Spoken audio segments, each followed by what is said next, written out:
ওয়াসিম সরকার নামে একজন ব্যক্তি। কতটা লেখাপড়া জানেন আমি জানি না, তার ইতিহাস সম্পর্কে ধারণা আছে কিনা আমি জানি না। তিনি বলছেন যে এই কোরআনটা বদরের যুদ্ধে পুড়ে ছাই হয়ে যায়, তারপর 27 জন শয়তান মিলে কোরআনটা লিখেছে। আচ্ছা, কোরআন কোন মানুষের লেখা? বলুন বলুন বলুন, আমি আসছি। শয়তানের লেখা? বলুন নাউজুবিল্লাহ। এই কোরআন পৃথিবীর কোন মানুষের পক্ষে সম্ভব না। ছোট্ট একটা তথ্য দিই, বলার প্রয়োজন। তিনি ইতিহাস সম্পর্কে তার কোনো জ্ঞান নাই, হ্যাঁ হয়তো জ্ঞান আছে, তিনি জানেন, কিন্তু কোন একটা স্বার্থ চরিতার্থ করার জন্য হয়তো কাউকে বা কোন গোষ্ঠীকে কোন দলকে খুশি করে একটা স্বার্থ চরিতার্থ করার আশায় এই একটা সংবিধান বিরোধী কথা, সংবিধান বিরোধী, কোরআন বিরোধী অবশ্যই। আমি প্রথম ভারতীয় হিসেবে কথা বলি, সংবিধান বিরোধী একটা কথা বলে ফেলে। আমি তার কথার উপর ভিত্তি করে আজকে ছোট্ট কয়েকটা প্রমাণ দিই। গত কয়েক বছর আগে আমেরিকার বৈজ্ঞানিক কোরআন 1400 বছর আগে নাজিল হয়েছে। আল্লাহ তাআলা কোরআনে মানে কোট করে দিয়েছে যে তোমরা যদি বলো, সন্দেহ করো যে কোরআনে ভুল আছে, কোরআন মানুষের বানানো, চেষ্টা করে দেখো তোমরা। চ্যালেঞ্জ কি চ্যালেঞ্জ? শুনুন। আল্লাহ বলছেন, কুল্লা ইন জিতামাআতিল ইনসু ওয়াল জিন্নু আলা আন ইয়াতু বিমিসলি হাযাল কুরআন লা ইয়াতুনা বিমিসলিহি ওয়ালাউ কানা বা'দুহুম লিবা'দিন যাহিরা। আল্লাহু আকবার, আওয়াজ দিবেন আল্লাহু আকবার।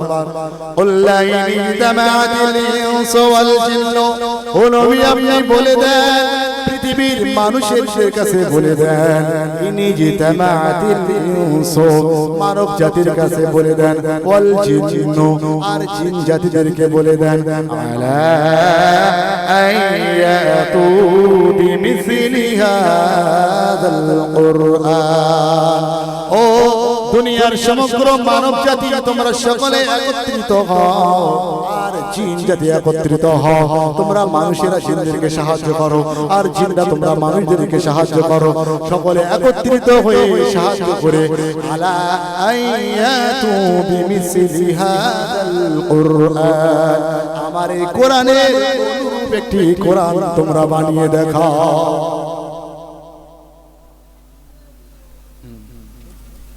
কি বলছেন?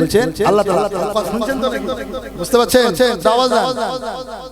আল্লাহ চ্যালেঞ্জ দিচ্ছেন কিন্তু কি, যে জিন জাতি আর মানব জাতি তোমরা সবাই একত্রিত হও, হয়ে আমার কোরআনের অনুরূপ একটা কোরআন বানাও। যারা ইতিমধ্যে কোরআন নিয়ে কটূক্তি করে, বিরোধী করে, কোরআন আল্লাহর বানানো, মানুষের বানানো, এটা সেটা ইত্যাদি ইত্যাদি ভুল আছে, তাদের জন্য জবাবটা শুনুন। আল্লাহ চ্যালেঞ্জ দিয়েছে, তোমরা পারো যদি সমগ্র জিন জাতি আর মানব জাতি একত্রিত হও, ভাই আমার কোরআনের অনুরূপ কোরআন তোমরা বানিয়ে দেখাও। ওয়ালাউ কানা বা'দুহুম লিবা'দিন যাহিরা, একে অপরকে সাহায্য করে আমার কোরআনের অনুরূপ একটি কোরআন বানিয়ে দেখাও। আজ 1450 বছর হতে 1500 বছর, 1500 বছর হয়ে গেল, আজ পর্যন্ত পৃথিবীর কোন বৈজ্ঞানিক, কোন মাস্টার, কোন ডাক্তার, কোন প্রফেসরের পক্ষে সম্ভব হলো না, কোরআন তো দূরের কথা, কোরআনের একটি আয়াত বানানোর কোন সক্ষম হলো না। বলো সুবহানাল্লাহ। এই আয়াত যখন বৈজ্ঞানিকেরা দেখলো, এত বড় একটা চ্যালেঞ্জ, আমেরিকার বৈজ্ঞানিকেরা গত কয়েক বছর আগে তারা গবেষণা করতে লাগলো। গবেষণা করে সুপার কম্পিউটারের সম্মুখে বসে তারা কম্পিউটারকে প্রশ্ন করলো, হোয়াট ইজ দা হোলি কোরআন? কি বলছে? যাতাই বৈজ্ঞানিক গবেষক তারা সুপার কম্পিউটার, আমার বাড়িতে যে কম্পিউটার আছে কম্পিউটার না, সুপার কম্পিউটার, সেই কম্পিউটারকে প্রশ্ন করছে, হোয়াট ইজ দা হোলি কোরআন? কোরআনটা কি? কোরআনের অনুরূপ কি একটি কোরআন বানানো যাবে? সম্ভব হবে? কিছুক্ষণের মধ্যে সঙ্গে সঙ্গে ওই সুপার কম্পিউটার একটা তথ্য বৈজ্ঞানিকদের সামনে ছুড়ে দিল। আমি মন গড়া কথা বলছি না, কিতাব পড়ে বলছি। যে তথ্যটা দিয়েছে এই তথ্যটা বৈজ্ঞানিকেরা দেখে হতভম্ব হয়ে অবাক হয়ে গেছে, বিস্ময় হয়ে গেছে। এই কি অবস্থা, এমনটা সম্ভব? কি বলছে শুনুন। বলছে কোরআনের মতো, কোরআনের অনুরূপ একটা কোরআন যদি কেউ বানাতে চায় তাহলে 626 সেপ্টিলিয়ন বছর সময় লাগবে কোরআনের মতো একটি কোরআন বানাতে। আমি অঙ্ক আমি বুঝি না, যারা বোঝেন তারা বুঝে নেবেন, অনেকে সায়েন্সের স্টুডেন্ট থাকতে পারে। সেপ্টিলিয়ন হিসাব আসে 24টা শূন্য দিতে হয় পিছনে, 24টা শূন্য। বলছে কি তারপরে 460 বর্তমান বৈজ্ঞানিকদের ধারণা অনুযায়ী পৃথিবীর বয়স 460 কোটি। তথ্য মনে রাখবেন, কত বছর? কত 460 কোটি। আর বৈজ্ঞানিকের তথ্য অনুযায়ী, আমি বলছি না কিন্তু কোরআন বলছে না, বৈজ্ঞানিকদের গবেষণা করে বলছে যে পৃথিবীতে মানুষ 2 মিলিয়ন বছর আগে, মানে 20 লক্ষ বছর আগে। 1 মিলিয়ন মানে 10 লাখ, আর 2 মিলিয়ন মানে 20 লাখ। তাই তো ভুল বলছি না? বলবেন আমাকে, ভুল বললে বলবেন। 20 লক্ষ বছর আগে পৃথিবীতে মানব সূচনা, অর্থাৎ আদম আলাইহিস সালাম এসেছেন। আল্লাহ বেহতর জানেন, এটা বৈজ্ঞানিকের তথ্য। এবার বৈজ্ঞানিক কম্পিউটার তথ্য দিয়েছে 626 সেপ্টিলিয়ন বছর সময় লাগবে কোরআনের মতো একটি কোরআন বানাতে। তারপর কি বলছে যে পৃথিবীর যে বয়স 460 কোটি বছর, এই 460 কোটি বছর মানুষ একাধারে বেঁচে থাকে। মনে করুন এখন 600 কোটি কি 700 কোটি মানুষ সারা পৃথিবীতে, সাপোজ উদাহরণ ধরে নেন। তাহলে 460 কোটি বছর একাধারে একটা মানুষ মরবে না। আদম নবী থেকে নিয়ে আজ পর্যন্ত যত মানুষের একটা কেউ মরবে না, কেউ খাবে না, কেউ ঘুমাবে না, কেউ সংসার করবে না, আয়েশ আরাম সব বাদ দেবে। দিয়ে 626 সেপ্টিলিয়ন বছর চেষ্টা করার পরে 63 অক্টোলিয়ান বার চেষ্টা করার পরে অনুপরিমাণ কি প্রশান্ত মহাসাগরে যদি একটা সূচ ঢুকিয়ে দেওয়া হয়, যে সূচটা তুলে যতটুকু পানি উঠবে, এক বদনা পানি উঠবে নাকি? এক ডাবর উঠবে? এক ফোঁটা উঠবে? এক ফোঁটা উঠবে না, কিন্তু একেবারে খুবই সামান্য উঠবে। তা কম্পিউটার তথ্য দিচ্ছে যে সূচ তুলে যে পানিটা উঠবে, ওই পানিটা আবার 100 কোটি ভাগ করতে হবে। দেখা যাবে? বলছে মাইক্রোস্কোপ যন্ত্র ছাড়া দেখা যাবে না, অনুবীক্ষণ যন্ত্র ছাড়া দেখা যাবে না। বলছে ওইটা 63 অক্টোলিয়ান বার, কতবার চেষ্টা করার পরে অক্টোলিয়ানের হিসাব আসে 27টা শূন্য লাগবে শেষে। মনে রাখবেন, আমি বল অঙ্ক পারি না কিন্তু 27টা শূন্য লাগবে ওই হিসাব করতে গেলে। বলছে 63 অক্টোলিয়ান বার চেষ্টা করার পরে ওই সূচের আগায় অনুপরিমাণ মাইক্রোস্কোপ যন্ত্র ছাড়া যে পানিটা দেখা যাবে না, কতবার সক্ষম হবে। বলছে তারপরেও পারবে না। বলুন সুবহানাল্লাহ। তার মানে কি সম্ভব হবে? 460 কোটি বছর কেউ বাঁচবে? বাঁচবে না। 60 বছর হাফ কবরে ঢুকে গিয়েছে। আরে তুই কোথায় যাচ্ছিস? আরে পার্কে যাচ্ছি, কবর হাফ কবরে ঢুকে গিয়েছে। বোঝানোর জন্য বলছি, আমরা 60 বছর 70 বছর বেশি বাঁচি না, 460 কোটি বছর কেউ বাঁচবেও না। সুতরাং কোরআনের অনুরূপ পারবে না। আল্লাহ বলছেন আমি ইয়াকুলুনা ইফতারা কুল ফাতু বিসূরাতিন মিন মিসলিহি ওয়া দা'উ শুহাদাকুম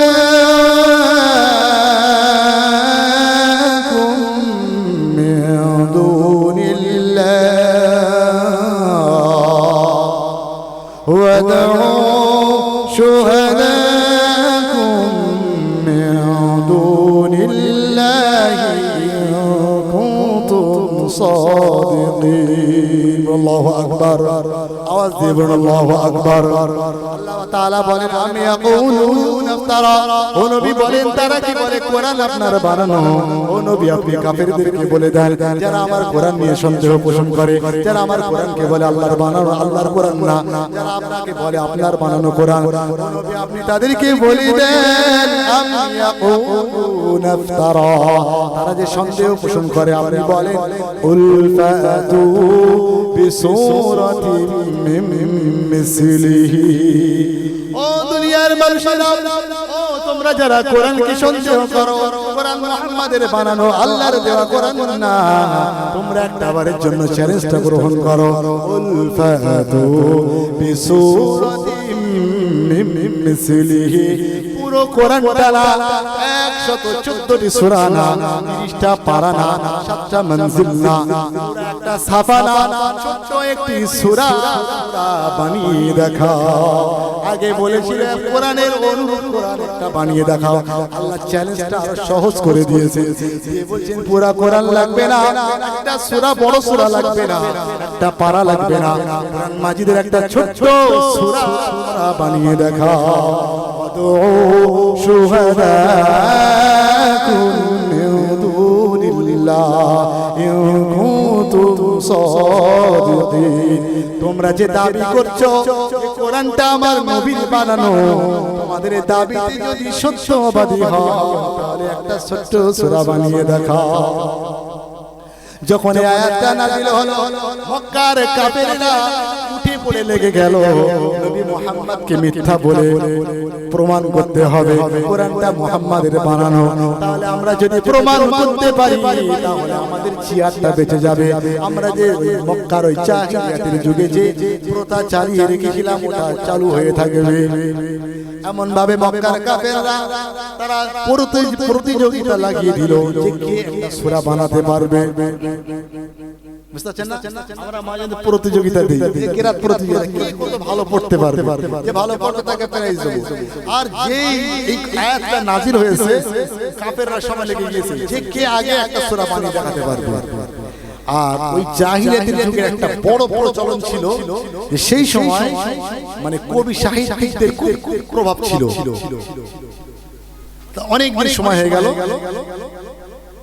কবি লাবিদ প্রখ্যাত একজন কবি লাবিদ বেশ কয়েকদিন যাওয়ার পরে সূরা কাউসার মুখস্থ আছে আপনাদের? ইন্না আ'তাইনাকাল কাউসার ফাসাল্লি লিরাব্বিকা ওয়ানহার ইন্না শানিআকা হুয়াল আবতার। ছোট্ট একটি সূরা, 3টি আয়াতের একটি সূরা। এই তো 3টি আয়াতের একটি সূরার অনুরূপ একটি সূরাও কেউ বানাতে পারলো না। এই কবি লাবিদ কাবা ঘরে দেওয়ালে ইন্না আ'তাইনাকাল কাউসার ফাসাল্লি লিরাব্বিকা ওয়ানহার, এই দুইটা আয়াত লেখা ছিল। তার নিচে কবি লাবিদ লিখে দিল লাইসা হাযা মিন কালামিল বাশার। সুবহানাল্লাহ, আরেকটু জোরে বলুন সুবহানাল্লাহ। বাংলাটা বলছি আমি, লাইসা হাযা মিন কালামিল বাশার। ও মক্কার কাফেররা, তোমরা যারা নবী মুহাম্মদকে অবিশ্বাস করছো, ও দুনিয়ার মানুষেরা তোমরা শোনো, যারা কোরআনকে অবিশ্বাস করছো, কোরআন আল্লাহর দেওয়া না, শোনো শোনো শোনো, লাইসা এই যে কালামটা তোমরা দেখছো দেওয়ালে ঝুলিয়ে দেওয়া আছে, লটকে দেওয়া আছে, ইন্না আ'তাইনাকাল কাউসার ফাসাল্লি লিরাব্বিকা ওয়ানহার লাইসা হাযা মিন কালামিল বাশার। এই কালামটা কোন দুনিয়ার কোন মানুষের কালাম না, বলুন সুবহানাল্লাহ। এই কোরআন, এই যে কালাম দেওয়া আছে, এটা দুনিয়ার কোন মানুষের বানানো না। বৈজ্ঞানিকরা এই আয়াতে গবেষণা করে তারা তথ্য পেয়ে গেল, তারা মুসলমান হয়ে গেল, বলে সুবহানাল্লাহ। সেই কোরআন নিয়ে আমরা আলোচনা করি। আমি সেই আলোচনায় ফিরে যাই। কোরআনের প্রতি যারা সন্দেহ পোষণ করে, যারা কোরআনকে নিয়ে অবিশ্বাস করে, তারা যদি ক্ষুদ্র পরিমাণ অনু পরিমাণ কোরআনকে নিয়ে যদি অবিশ্বাস করে, তাহলে তাদের ঈমানের খাতরা হবে, বেঈমান হয়ে যাবে। কি খেয়াল করে আছে নাকি? এটি খেয়াল নেই নাকি? দর্শে পড়ে দিন আল্লাহুম্মা সাল্লি আলা। ছাত্রছাত্রীরা তোমরা প্রস্তুত হও, ঠিক 11টা এখানে আসবে তোমরা, ঠিক 11টা। আমি আলোচনা সংক্ষেপ করছি। ওয়ালা আলি সাইয়্যিদিনা মাওলানা মুহাম্মাদ মদিনা যাইতে পারলাম না, মদিনা দেখতে পারলাম না, মদিনা যাইতে পারলাম না, মদিনা দেখতে পারলাম না। আমি অসহায় তাই এত দূরে রই, শুধু সালাম জানাই, মদিনা যাইতে পারলাম না,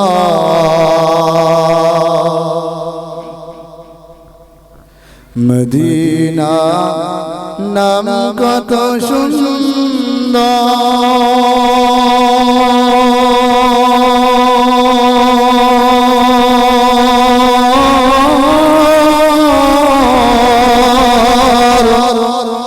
মদিনা কিড়ে সে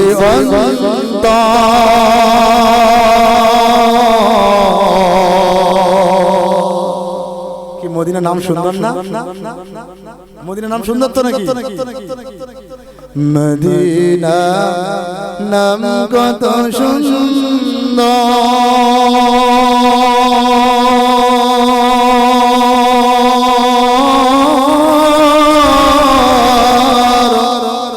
মদিনা কিড়ে সে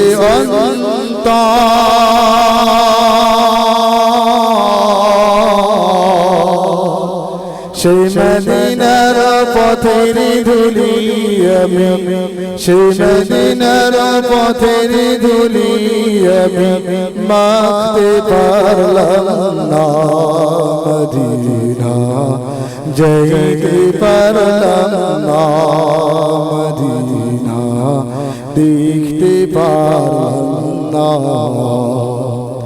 আমি অসহায় তাই এত দূরে রই, আমি অসহায় তাই এত দূরে রই, শুধু সালাম জানাই, মদিনা যাইতে পারলাম না।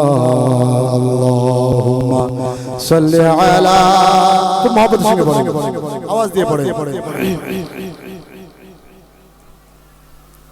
وعلى علي سيدنا مولانا محمد مدينة নাম কত মধু,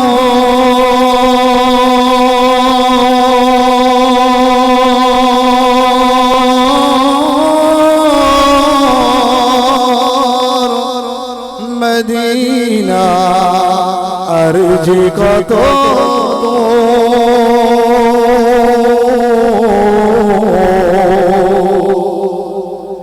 মদিনা নাম কত মধু,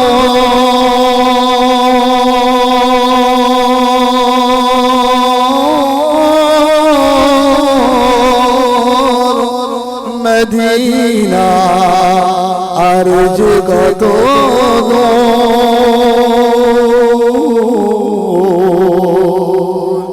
পাখির ডানা থাকিলে, পাখির ডানা থাকিলে যেতাম মদিনায়, মদিনা যাইতে পারলাম না মদিনা দেখতে পারলাম না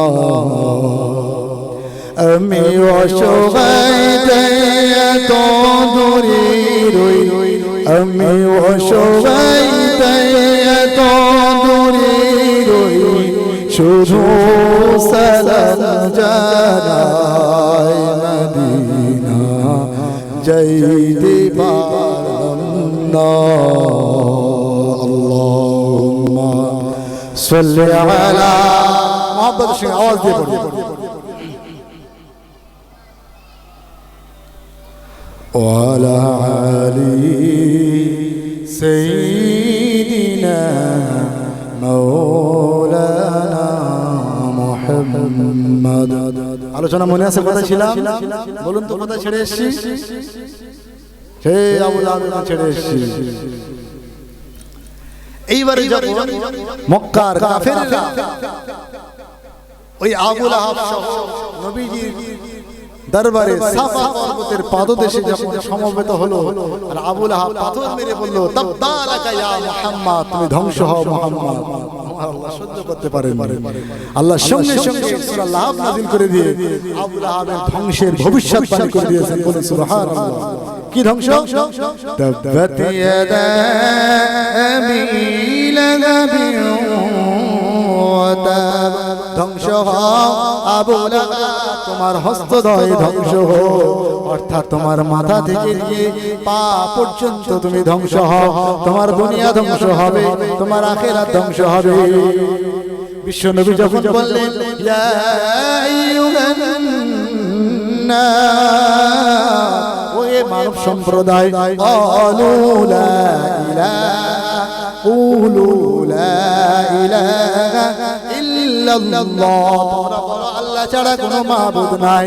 তুফলিহুন তাহলে তোমরা সকলেই সফল কাম হয়ে যাবে এই কথা কেউ মানতে পারলো না যদি তোমরা এটা না মানো যদি তোমরা আল্লাহকে না মানো আল্লাহকে ছাড়া গায়রুল্লাহকে মানো আল্লাহ ছাড়া অন্য কাউকে ইলাহ বলে মানো তাহলে তোমরা জাহান্নামী হবে আবু লাহাব চিৎকার দিয়ে উঠল ও মুহাম্মদ শোনো শোনো শোনো শোনো ধরে নিলাম অনেকের জন্য তোমার কথাটা সত্য যেটা বলছো সত্য যদি আমরা না মানি আমরা জাহান্নামী হব আমরা কবরে যে শাস্তি পাবো আমরা তোমার কথা একটু ক্ষণিকের জন্য মেনে নিলাম যদি তাই হয় আমি আমার সন্তান দিয়ে আমার সম্পদ দিয়ে আমি মুক্তিপণ দিয়ে বেঁচে যাব আমাদের সমাজে এরকম মানুষ আছে অপরাধ করলে কি করে এই দে 2 লাখ টাকা ছেড়ে দে চেপে জানা জানাটা ছেড়ে দে ছেড়ে দে চল বলিস নি বাবাটা বাদ দে না ছেড়ে দে টাকা পয়সা দিয়ে ছাড় হয় না দুনিয়ার আদালতে দুনিয়ার জেলখানায় টাকা পয়সা দিয়ে মুক্তিপণ দেওয়া যায় কিন্তু আল্লাহর আদালতে কি মুক্তিপণ দেওয়া যাবে যাবে না আবু লাহাবের কথাটা আল্লাহ সঙ্গে সঙ্গে ধূলিসাৎ করে দিলেন কি বললেন মা আওনা আনহু মালুহু আমা কাসাব ও আবু লাহাব মা আওনা আনহু তুমি যা সঞ্চয় করেছো তুমি যা উপার্জন করেছো তুমি যা তোমার যা ধন সম্পদ আছে মালুহু আমা কাসাব তুমি যা অর্জন করেছো কোনোই কাজে আসবে না বলো সুবহানাল্লাহ আবু লাহাব কথা বলার কারণ আছে এই কথা বলার কারণ আছে মক্কার জমিনে তৎকালীন সময়ে যত ধনী মানুষ ছিল তার ভিতরে আবু লাহাব একজন ছিল আমাদের দেশে যেমন মুকেশ আম্বানি ভারতবর্ষের এক নম্বর ধনী এখন তৎকালীন সময়ে আবু লাহাব ছিল ওদের ভিতরে একজন এটা আওয়াজ হচ্ছে কেন কথা আওয়াজ হচ্ছে আবু লাহাব ছিল ধনী আবার লাঠিও ছিল অনেক মানে ছেলে ছিল তিনটে উতবা উতাইবা আর মাআতা কয়টা ছেলে তিনটে ছেলে বলছি আমার যদি সত্যি তাই হয় আমি আমার সন্তান আর সম্পদ দিয়ে মুক্তিপণ দিয়ে বেঁচে যাব আমি জাহান্নামে যাব আল্লাহ ও কথাটা খণ্ডন করে দিলেন আল্লাহ বলছেন সায়াসলা নারান জাতালাহা তোমার এই আশাটা ভঙ্গ হবে অচিরে খুব দ্রুত শীঘ্রই তোমাকে আমি জাহান্নামে নিক্ষেপ করে দেব। আবু লাহাবের স্ত্রী ছিল জামিল, জামিল ওর নাম আরওয়া। আবু লাহাবের স্ত্রীর নাম আরওয়া।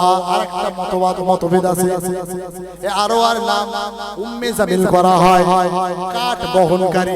বিশ্বনবী দিন প্রচারের কাজে যেতেন, রাস্তায় কাঁটা বিছিয়ে রাখতেন, তাই তার নাম সে কাঠ বহন করত, তার নাম দেওয়া হলো উম্মে জামিল। রাসূলুল্লাহর সঙ্গে শত্রুতা করার জন্য এ থেকে জেড পর্যন্ত বোঝানোর জন্য বলছি, যত প্রকার দরকার সমস্ত প্রকার শত্রুতা আবু লাহাবের স্ত্রী করেছিল। এবার আবু লাহাবের স্ত্রীর কথা আল্লাহ বলছে, উমরাতু হাম্মালাতাল হাতাব, তোমার স্ত্রী যে কাঠ বহন করে, ফি জিরিহা হাবলুম মিন মাসাদ, তার মৃত্যুটা হবে, তার ধ্বংসটা হবে গলায় ফাঁস লেগে খেজুরের ছাল দ্বারা আঁশ দ্বারা পাকানো দড়ি দিয়ে। বিভিন্ন ব্যাখ্যা। যখন এই সূরাটা নাজিল হলো, উম্মে জামিল তেলে বেগুনে জ্বলে উঠলো, তেলে বেগুনে জ্বলে উঠলো, ছুটতে ছুটতে হাতে পাথর নিয়ে ছুটতে লাগলো। আমি আজ মুহাম্মদকে বাঁচিয়ে রাখবো না, আজ মুহাম্মদকে আমি মেরে দেব, আমি আজ মুহাম্মদকে মেরে দেব, আব্দুল্লাহর বেটাকে মেরে দেব। উম্মে জামিল ছুটতে ছুটতে ছুটতে ছুটতে বিশ্বনবীর সন্নিকটে যখন এসে যায়, বিশ্বনবীর সঙ্গে বিশ্বনবীর প্রিয় সাহাবী আবু বকর সিদ্দিক রাদিয়াল্লাহু তাআলা আনহু, তিনি বলছেন, ইয়া রাসূলুল্লাহ, আমার প্রিয় রাসূল, আমি বড় ভয় করেছি, আমার আশঙ্কা হচ্ছে না জানি উম্মে জামিল আজকে আপনাকে কোনো ক্ষতি করে দেয়। আচ্ছা, যারা আল্লাহর উপর ভরসা করে তারা কারণ ভয় করে দুনিয়ায়? কারণ যদি রাসূলুল্লাহ অন্যায়ের প্রতিবাদ না করতেন, যদি আল্লাহ ছাড়া কোনো মাবুদ নাই একথা যদি না বলতেন, তাহলে রাসূলুল্লাহ কিন্তু ভালো ছিল, মক্কার জমিনে কাফেরদের কাছে ভালো ছিল। কোরআনের কথা বলার জন্য মূর্তি পূজার বিরুদ্ধে, সুদের বিরুদ্ধে, ঘুষের বিরুদ্ধে, জীবন্ত কন্যাগুলো তারা মাটিতে পুঁতে দিত। এই সমস্ত অনাচার জুলুমকে রুখে দেওয়ার জন্য কোরআন যখন বলেছিলেন, তখন রাসূলুল্লাহ হয়ে গেলেন চরম শত্রু। আর তখন রাসূলুল্লাহকে মারার জন্য, হত্যা করার জন্য তারা সর্বোচ্চ চেষ্টা করেছিল। মহিলারাও ছিল না। তার ভিতরে আমাদের সমাজে উম্মে জামিল নামে কিছু মহিলা আছে, ওরা কোরআনের কথা বললে কানা টকবক টকবক রক্ত ফোটে, জ্বালা করে 30 বেগে জ্বলে ওঠে। পুরুষদের কথা বলতে তো একেবারে 180 মাইল বেগে ছোটে সবাই ভালো আছে। যখন হারাম কথা, সুদের বিরুদ্ধে অন্যায়ের প্রতিবাদ যখন করা হয়, তখন এদের গা জ্বলে ওঠে। যখনই মনে করবেন গা জ্বলে ওঠে, পাক্কা মুনাফিক। হ্যাঁ, শুনছেন? খারাপ লাগছে শুনতে? যখনই কোরআনের ব্যাখ্যা করা হবে, যার গা জ্বালা করবে, রাগ হবে, মনে করবেন পাক্কা মুনাফিক, একদম 100% খাঁটি মুনাফিক। আমি বলছি, আল্লাহ বলছেন। কি বলছেন? আবার ব্যাখ্যা করে দিচ্ছেন। আচ্ছা, 11টা বেজে গিয়েছে, তোমরা চলে এসো। আওয়াজ বন্ধ, আস্তে আস্তে আমি শর্ট করছি, ছাড়তে হবে। আচ্ছা, ঠিক আছে, একটু শেষ করে দিই। উম্মে জামিল আসছে, কথাটা বলে শেষ করে দিই। উম্মে জামিল ছুটতে ছুটতে আসছে, আব্দুল্লাহর বেটা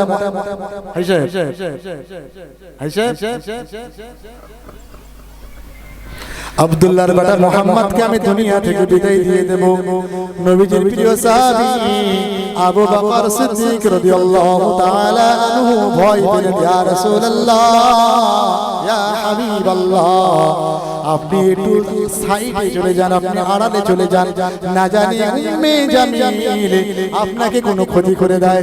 রাসূলুল্লাহ বললেন, তাওয়াক্কালতু আলাল্লাহ, আবু বকর তুমি ভয় পেও না, ভয় পাওয়ার কোনো কারণ নেই। উম্মে জামিল আসলো। উম্মে জামিল আবু বকর সিদ্দিক রাদিয়াল্লাহু তাআলা আনহুর সম্মুখে দাঁড়িয়ে কটু কথা বলতে লাগলো, গালিগালাজ করতে লাগলো, নবীজিকে নিয়ে বাজে বাজে কথা বলতে লাগলো। কথা বলে উম্মে জামিল চলে গেল। রাসূলুল্লাহ বললেন, ইয়া ও আমার আবু বকর, শোনো শোনো শোনো, উম্মে জামিল যখন এসেছে আমার সম্মুখে, আল্লাহ তাআলার একজন ফেরেশতা, একটা বর্ণনা এসেছে আল্লাহ তাআলার ফেরেশতা উম্মে জামিলের সামনে দাঁড়িয়ে যায় আর রাসূলুল্লাহকে দেখতে পায় না। বলুন সুবহানাল্লাহ। আর একটা বর্ণনা এসে আল্লাহ তাআলা উম্মে জামিলের চোখে একটা পর্দা ফেলে দেয়, যে পর্দা ফেলে দেওয়ার কারণে উম্মে জামিল রাসূলুল্লাহকে দেখতে পায়নি। যাই হোক, ছাড়বো, আলোচনা অসমাপ্ত থাকলো, কিছু মনে করবেন না। কষ্ট নিচ্ছেন নাকি? সময় সংক্ষেপ, আবার প্রধান অতিথি আসবেন, আবার একটা তারানা হবে, সেই সুযোগটা দিতে হবে সব রকম। আচ্ছা, আমি একটা আবেদন করব আমার মায়েদেরকে, আপনারা অবশ্যই বাইরে আসবেন। আমি আজকে নিয়ত করে নিয়েছি আপনারা বাইরে আসবেন আর এই তারানাটা দেখবেন, তবে নাকাব দিয়ে।